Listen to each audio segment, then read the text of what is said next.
It is easy to point out the hypocrisy and absurdity of fascism. However, the desire to see people unlike ourselves suffer, or worse, justifying and even enjoying that suffering, is a human flaw that can manifest in every corner of the political spectrum.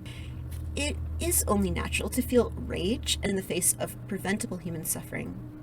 I will not wag my finger at anyone who didn't grant the CEO of United Healthcare the compassion his industry denies us. It is cathartic to see a powerful health insurance executive finally face the same consequence in the name of retribution that they met out in the name of profit with impunity. But individual acts of vengeance, no matter how well deserved, will not build a mass revolutionary movement or lead to lasting systemic change. The shareholder meeting went on regardless as the death machine barrels on. Capitalism is incapable of regulating or reforming itself, even in the face of certain extinction. An owning class threatened but not deposed will soon disregard the few remaining civil liberties we enjoy, blaming the marginalized for rebelling against intolerable conditions.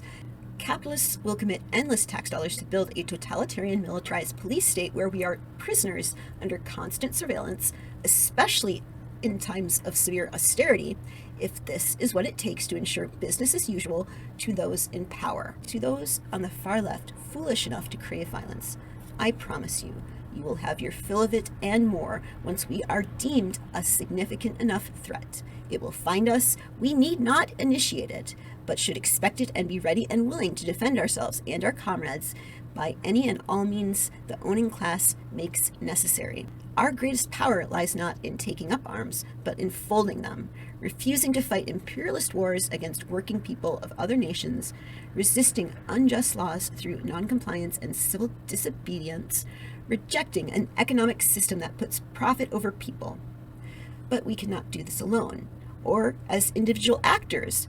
We must do so by organizing radical, class-conscious unions that seek to abolish the wage system, supporting a truly working class, revolutionary grassroots political party dedicated to socialism from below. We can wield our labor power to enact revolutionary change and stop the orphan-crushing machine for good. But this change will only come when we collectively refuse to turn the cranks of a system of political economy that does not serve us, that is actively destroying our planet while stealing our surplus labor in the form of profit. Perhaps guillotines are inevitable to revolution. Direct action is necessary and useful, though our target is the machine, not whoever is steering it at the moment. I don't think we are going to build a better world until we have the power to use guillotines, but choose not to, because without their wealth and power, the capitalist is just another worker, and we are determined to build a new world where neither they nor anyone else could ever be a tyrant. Remember, tyrants don't get power by promising to impoverish and enslave everybody. They gain support with promises that they will punish those who deserve punishment, and this is a very appealing promise to those suffering the yoke of the powerful, looking to have justice. The scapegoats of fascism are always a moving target, usually those least likely to comply with fascist power, or those least able to defend themselves. Beware of any leftist who argues one group of workers is simply too marginalized, or that including their liberation in our struggle will fracture the working class unity we hope to build. Once we concede this, we are fascist allies. We are putting blame on the marginalized for their own oppression and letting those who have the power off the hook. The right seeks vengeance for some, privilege for others, while the far left seeks compassion and justice for all. Now, to those with power and privilege, equality may look like oppression. We help the powerless because we respect the rights of all human beings. The right seeks to punish those it deems worthy of suffering. If our motivation is spite rather than compassion, we can be distracted from the hard work organizing requires, and it is much easier then for the right to lure us away from working towards compassion, democracy, and peace.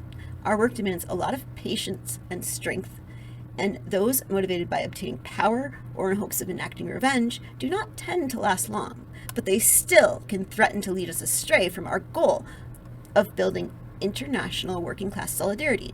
We will not learn from and correct the mistakes of the past that ensure there will always be tyrants to blame for the systems that made them both necessary and inevitable.